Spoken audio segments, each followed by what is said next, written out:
Hello everyone, welcome to my channel B&B CBS Gossip 24.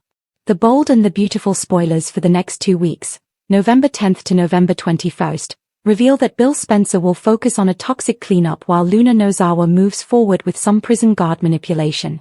During the week of November 10th to 14th, Sheila Sharp will remain filled with gratitude as Taylor Hayes stops by Illinois Giardino, where Deacon Sharp will interact with her, too.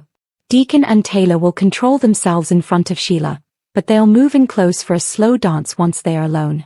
Whether that's an actual dance or just one that they fantasize about having, Taylor and Deacon will feel the heat.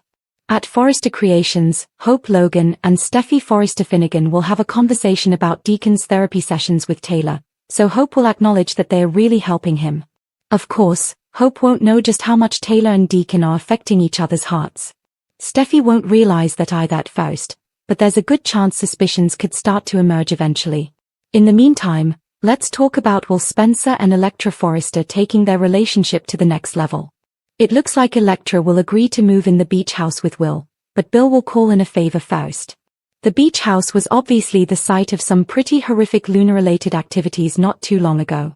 Bill will hire an energy healer who specializes in toxic houses, so former Big Brother winner Rachel Riley will reprise her role as Rachel the bikini bar server with a spiritual cleansing side gig. Later, Will's going to lounge outside with Elektra and just enjoy a lazy day together. It'll leave Will feeling unbelievably lucky to still have Elektra in his corner despite the Luna baby mess. In prison, Luna will find some way to manipulate a guard named Stoll, who'll agree to show Luna some pics on Will's social media account. Luna will reel over the #new digs post she sees on Stoll's phone and fume over Elektra sharing a home with Will. We'll see Luna get all worked up and become even more convinced she can score a path out of the slammer. The week of November 17th to 21st will give Carter Walton an opportunity to keep wooing Daphne Rose. Daphne wants to be sure she can trust Carter with her heart, so he'll do his best to prove that she can. While Carter tries to convince Daphne this is more than a rebound, B&B spoilers say Hope and Liam Spencer's wedding plans will continue. Beth Spencer may stand her ground on not wanting Sheila at the wedding, so that could lead to trouble if Sheila officially gets banned. Sheila may end up frustrated with Deacon for not defending her right to be there. As for Brooke Logan Forrester and Ridge Forrester, they'll settle into a nice newlywed groove. However, conflict could be coming once Ridge and Brooke inevitably figure out Taylor and Deacon are into each other. The bold and the beautiful spoilers say the next 2 weeks will bring some excitement, so stay tuned. Elektra's heartbreak turns to Remy during weak moment. The bold and the beautiful spoilers reveal that it was always assumed that Remy Price was straight. However, after getting arrested, the young man discovered he was gay and is now with Deke Sharp. If the new couple breaks up, could Remy be confused once again and find himself drawn to Elektra Forrester again? Keep reading and let's talk about the possibilities. Want more of the bold and the beautiful? Get updates on the latest news about the bold and the beautiful, straight to your inbox. Elektra Forrester's determination. Let's start off with Elektra, who is determined not to let Luna Nozawa ruin her relationship. Even though Luna's baby will be born, Will won't have to raise that child. However, Ivy Forrester warned her niece that this could be more than what she can take, especially when the baby is born. Elektra knows it will be difficult, but is hoping everything can work out. The young lady isn't considering a few things, though. Will Spencer's double life. Despite Will being his son's brother due to the planned adoption, he will be around that baby every day. What if that child ends up looking exactly like Luna? That would be a daily reminder for both Will and Elektra. When the child is colicky or sick, Will could have to step in. Sometimes there is only one person who can calm a baby, and what if that person is Will? Even though Bill Spencer and Katie Logan will raise the child as their own, I can't see Will just viewing the baby as his brother. That could lead to Will living a bit of a double life. Deke Sharp's breakup. The bold and the beautiful spoilers reveal that Elektra and Will told Deke all about Remy's past. It would have gone better if Remy had been honest from the beginning instead of leaving Deke blindsided at the office. Deke thinks his lover's actions are despicable. The designer also urged Remy to get therapy. While Remy agreed, that doesn't mean Deke will look at him the same ever again. In the end, Remy could still lose Deke. After all, the Forrester family can control people's romances, especially if it's a villain. So, Deke could find himself facing a choice between his career and his relationship. Remy Price switches gears. Remy went from being straight to gay. What if Remy is still a bit confused, and is actually bisexual?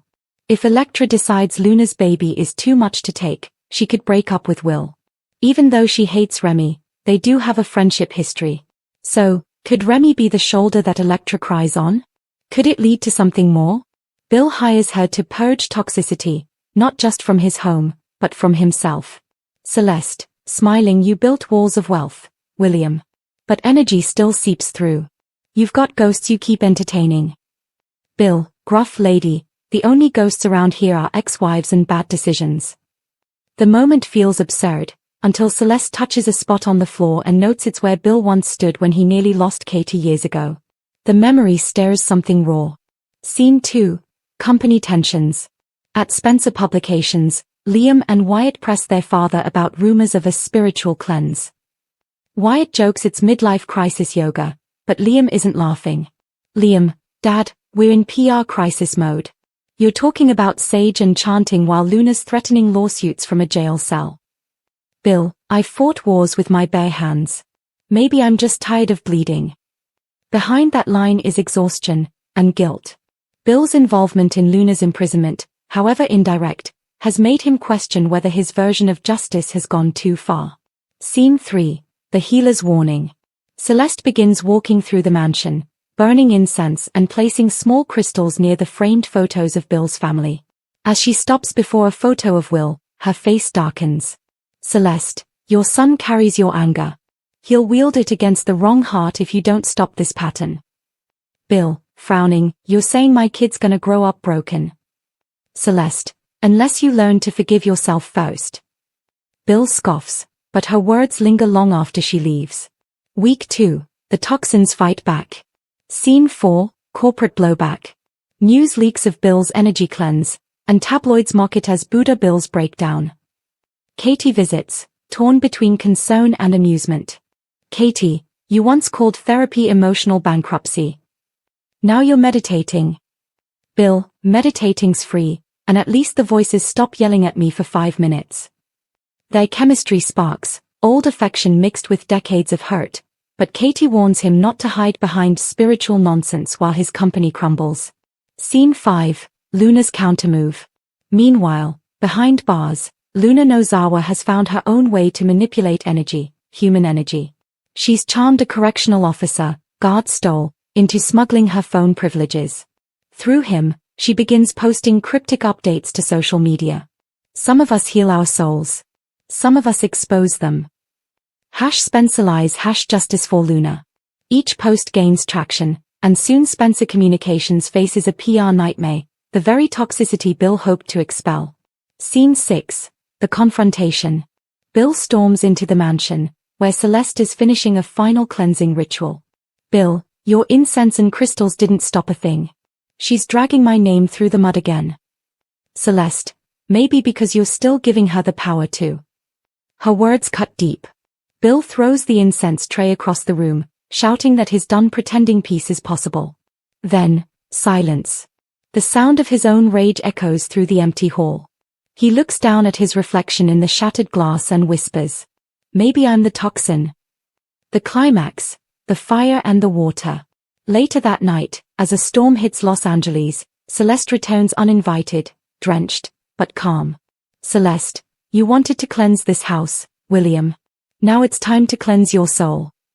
She places a bowl of water on his desk. Let it go, she says simply.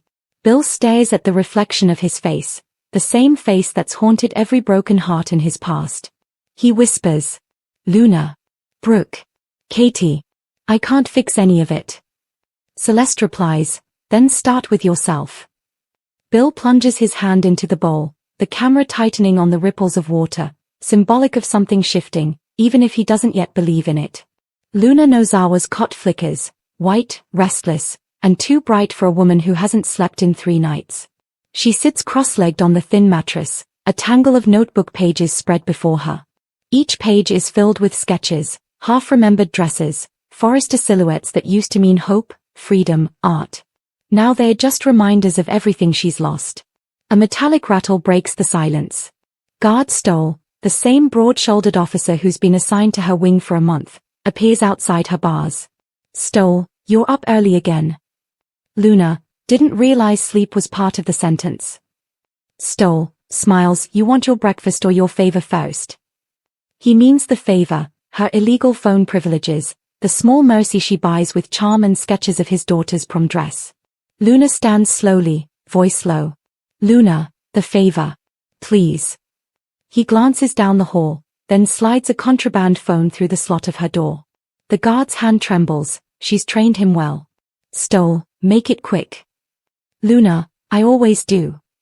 She dials from muscle memory. A single number, Bill Spencer's private line, burned into her mind from old days of confrontation and manipulation. Ring. Ring. Voicemail. Bill, automated, you've reached Spencer. She exhales and whispers after the tone. Luna, you think you cleaned the poison out, Bill. But you forgot where it started. She ends the call, erases the record, and stares at the grey wall opposite her bed. Her reflection in the metal mirror looks stronger than she feels. Behind her, Stole clears his throat. Stole, he never answers, here. Luna, he will. When he realizes I'm the only one who can save him. The guard frowns. Save him from what? Luna himself. Cut to Spencer Mansion. Bill Spencer stands in the library surrounded by half-burnt incense and the faint smell of cedar. The air healer, Celeste, has gone. The silence she left behind feels heavier than before. He scrolls through business emails when his phone buzzes, one unheard voicemail. He hesitates, then hits play. Luna's voice pours out, husky, deliberate, taunting. You think you cleaned the poison out, Bill. But you forgot where it started. His pulse spikes. For a moment, he's back in the courtroom, in the headlines, watching Luna led away in cuffs while he convinced himself it was justice. Bill, whispering, she can't call me. Not from there. He replays it twice. The tone isn't rage, it's warning. Cut back, prison, later that morning. Luna sketches faster now, using the stub of a pencil. Each line forms a pattern, a coded diagram only she understands. She hides it under her mattress as footsteps echo down the corridor. Daphne, her new cellmate, drifts in from the yard, tattoos, sharp grin. Daphne, Stole's getting twitchy. Whatever you're feeding him, maybe ease up before he breaks. Luna, he won't break.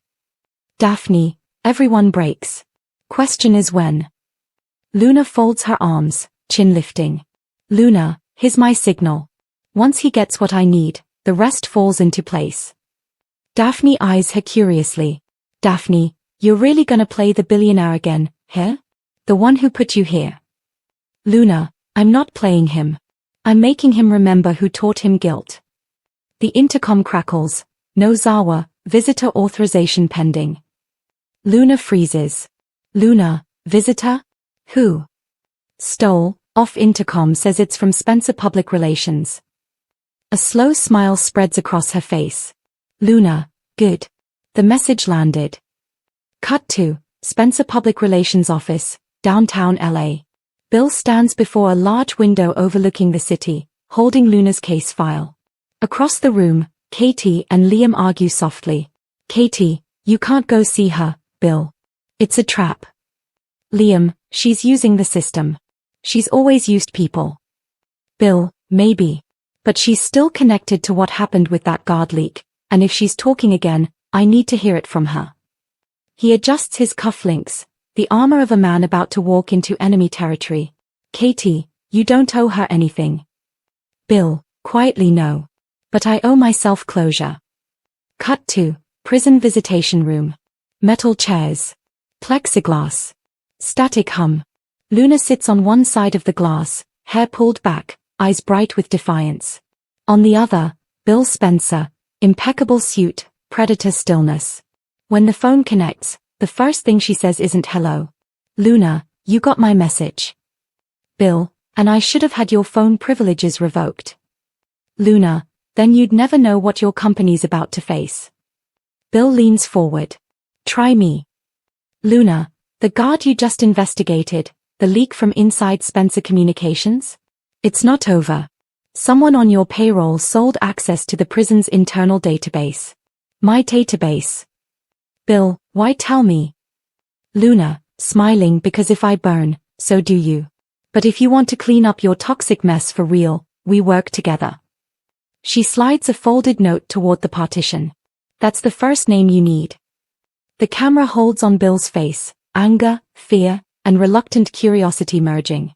Bill, you think I'm going to partner with the woman who blackmailed me? Luna, I think you're smart enough to realize I'm the only one who still cares enough to warn you. A long beat. Bill, this isn't over, Luna. Luna, it never is with us.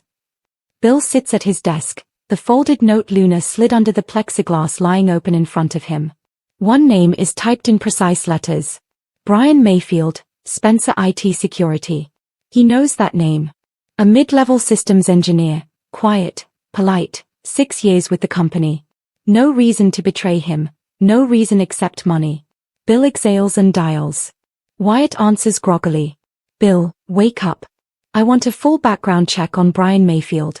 Bank statements, outside contracts, everything. Wyatt, Dad, it's 11:30 p.m. Bill, then you already behind schedule.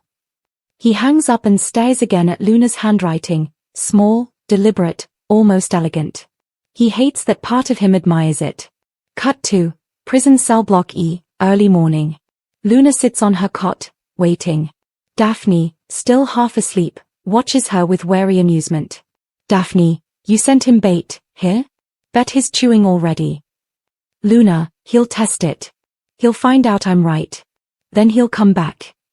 Daphne, and what happens when he does? Luna, quietly I offer him a trade. She takes a tiny scrap of paper from beneath her mattress.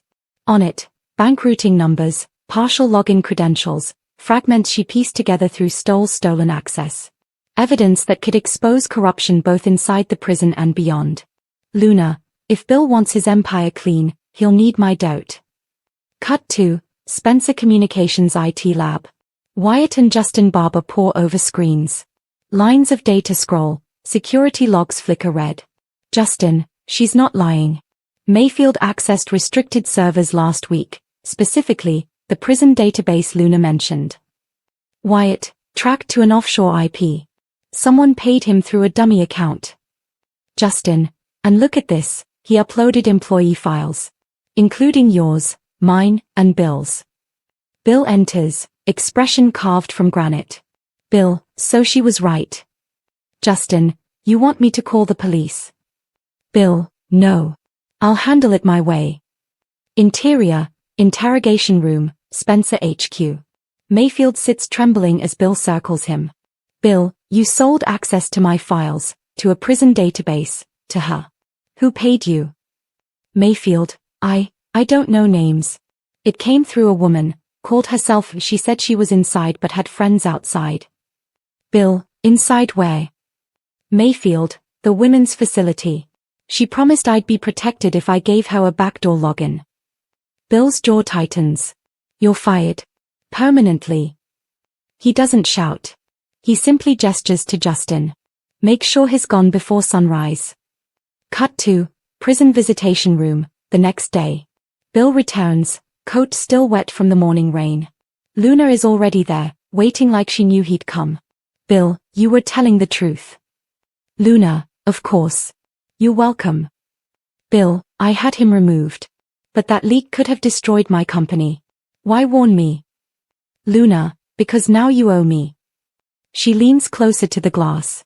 Luna, I can give you the rest of the network, the buyers, the fake charities they're using to launder stolen data, but I want something back. Bill, you're not bargaining from strength. You're still behind bars. Luna, bars don't stop information. A beat. The hum of fluorescent lights. Luna, get me transferred. Minimum security. Somewhere I can breathe. You pull the strings, I keep feeding you names. Bill studies her. There's fire in her eyes, dangerous, magnetic, familiar. Bill, you're asking me to manipulate the justice system for a convicted felon. Luna, I'm offering you control of a leak that could topple Spencer Communications, and Forrester. Bill, you'd betray your own. Luna, they betrayed me first. He rubs a hand across his jaw. The old version of him, the ruthless strategist, stares. Bill, if I agree, You give me everything. Luna, you'll have my word. Bill, I don't deal in words, Luna. I deal in results.